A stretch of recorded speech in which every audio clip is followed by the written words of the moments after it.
in the words of Rafiki, it is time. 2016.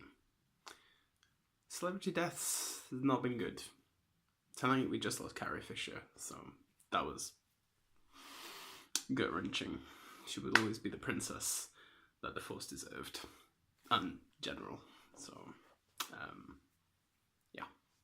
And David Bowie, I'm still trying to get over that one, and lots of others. But 2016, cinematically, it has been a pile of dog mess, I think, blockbuster-wise.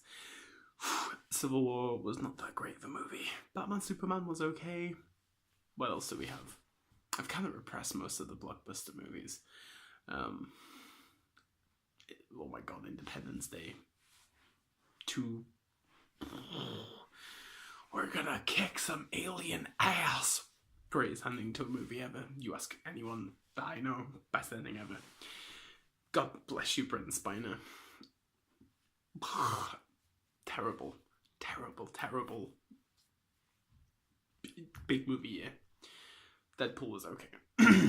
For me personally, stuck to the lower key movies. Bit of independentness. That's kind of how I roll. There's many of my friends say, "Oh my god, you're such a pompous film watcher, and you just watch all these independent films and things like that." And this is what I like. Deal with it. Top 10. I don't even have the Blu-rays for all of these, but let's just go through it. Number 10, Conjuring 2. My only big studio movie, I would say, that is in my top 10.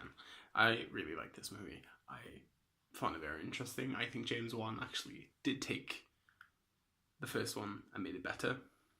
I had a lot of fun in this movie. Oh, by the way, Ghostbusters. I love Ghostbusters. Shut up. Sorry, Conjuring 2.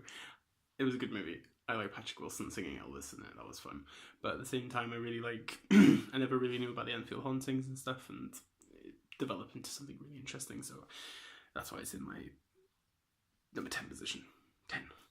Number 9. I'm just going to do hand movements, because every time I see people, they're just like numbers popping everywhere, so let's do hands, because I don't have time to edit these videos.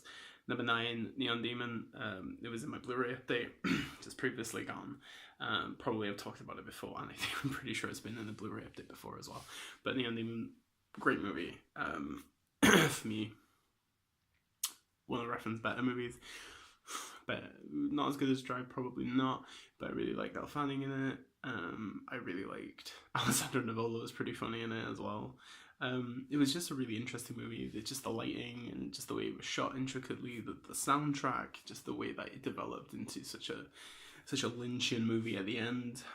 I had such a good time with it. This is why it's my number 9. Number 8 is Supersonic.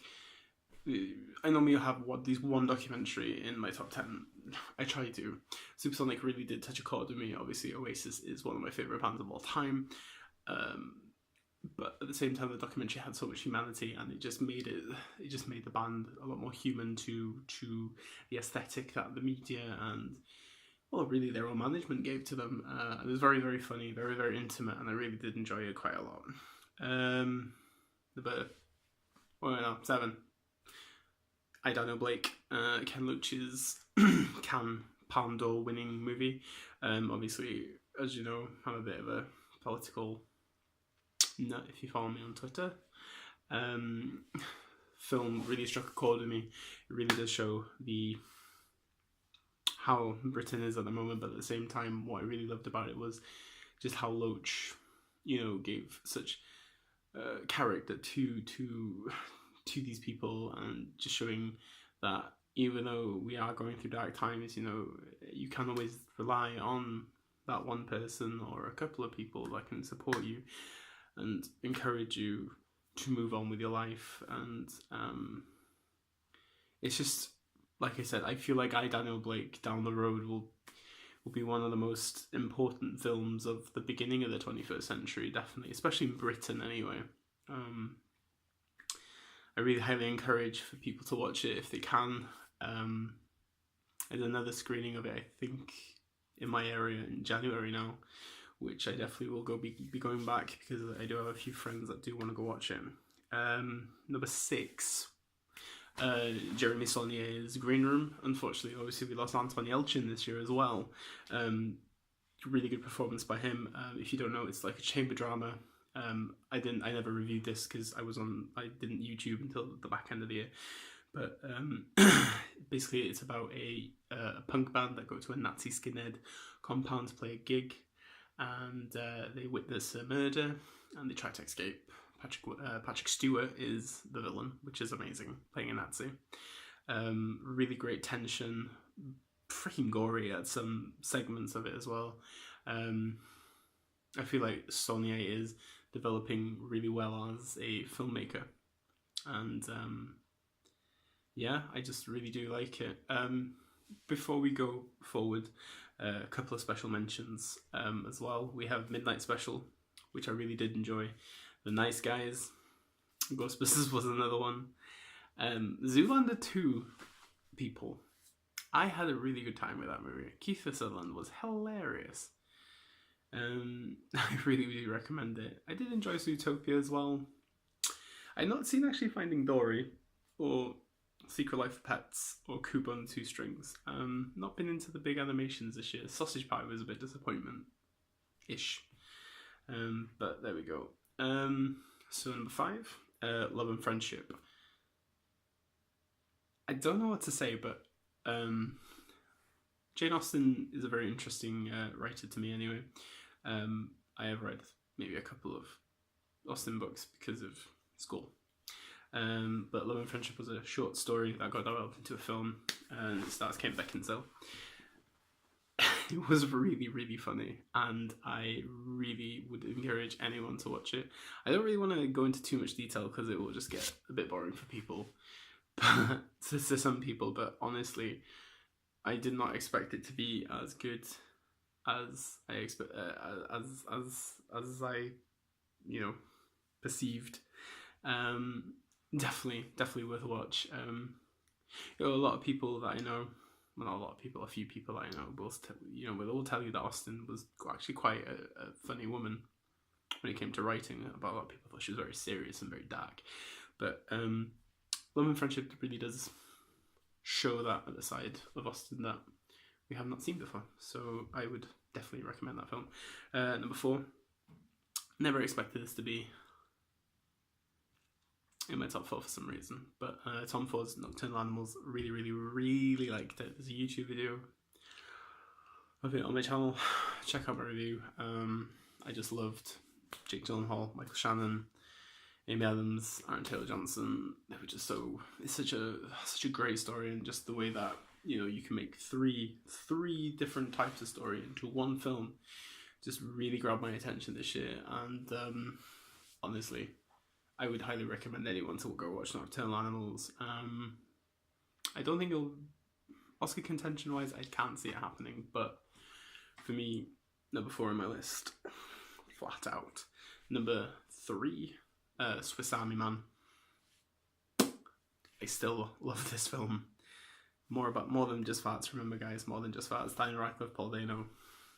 They really just made this such a good buddy film at the same time. But it's just, like I said in my video, it does just tell you to live your life and not to be afraid not to talk to anyone. Just go for it. Phenomenal film. My top 3 is very tight. Number 2 is Ben Wheatley's High Rise. A lot of people disagree with me, saying that it's a terrible movie. I don't see it as a terrible film. I am a big fan of J.G. Ballard's books in general. Atrocity Exhibition, Crash, High Rise. They're all, Empire of the Sun, obviously. They're all great books, and I do feel like Ben Wheatley really did make as good as a film as he made with Sightseers with this film. It's a really good story about class divide. It does annoy me that people compare it to Snowpiercer. There's nothing like Snowpiercer. High Rise is a very individual kind of beast, and it just feels like it needs to be witnessed by a lot more people. I know a lot of people hate it. I've debated with people over Twitter and email and just generic people about why this is a good film, and I do honestly think it's a great film, and you should check it out. Seriously, visually stunning, and probably that's my number 2 film of the year. Number 1, I will tell you. This came out in 2015, but it only officially got a release in this country this year, and that is Sebastian Schiffer's Shippers. I can't pronounce this. Sorry, it's Victoria. Victoria is phenomenal. It's one of the greatest films I have ever seen in my life. It's a one-take film based in Berlin about a Spanish girl called Victoria, and she comes across a couple of a gang of German guys, and basically ends up being a heist movie. It's a romance. It's a life story. It's everything. This is why I go to the movies. I didn't expect to watch such a film. When I went in, I was like expecting something good, but what I came out with was something phenomenal. You know, there's the opening scene is her just dancing in a nightclub, and the music is blaring, and there's just, you can feel the bass going, and it just goes and goes and goes, and you just go into that take, you pull out, you follow her around, you feel a loneliness. She meets these guys, she feels accepted, and this adventure of life just goes. It's a 2.5-hour film, one cut, people. There is no edit, there is no cut in this. This was all rehearsed. It is freaking fantastic. I don't care what some of the big critics in the world tell me about this film. So a lot of people say it's a gimmick. It's not a gimmick. This is cinema. And this is why I love cinema so much, people. This is why I love cinema. Go watch Victoria. You can buy it for a freaking $5 at HMV now, probably, and a $5 at FOP, or you can buy it on eBay, stream it online, do whatever you can, just watch Victoria. It is such a good film. Really, really encourage you guys to go watch it. Numero uno is Victoria. Watch it. And that's the top 10. Cool. Right. Obviously, I've done this back end of the year. My channel, thank you very much for people who have subscribed, commented, liked, whatever. Keep sharing, keep spreading the news for me, please. I'm going to London for New Year's. I've got a couple of exciting things coming up while I'm there. I'm going to be going to watch Silence. A couple of things I cannot tell you about right now because I just want secrecy. There's a couple of previews, by the way. But I can't tell you just yet. No, I can't tell you. But again, thank you very much.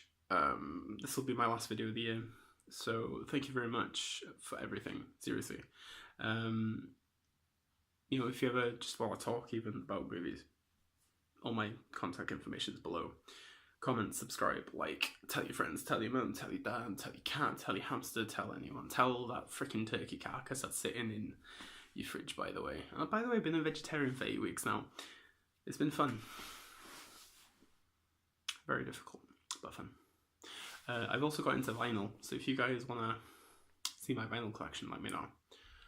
I started Instagramming about it. I bought The Smiths today, because I love The Smiths. It's an exciting year to come, definitely. Probably the first couple of videos in January will be a couple of more Blu-ray pickups, my review of Silence, a couple of surprises that I have in store. Probably we'll talk about what we're looking forward to this year as well. And obviously there's a lot of work to carry on with my movie. So thank you very much, guys. Happy New Year. Bonne année. Blöde Navidad. See you in 2017. Peace.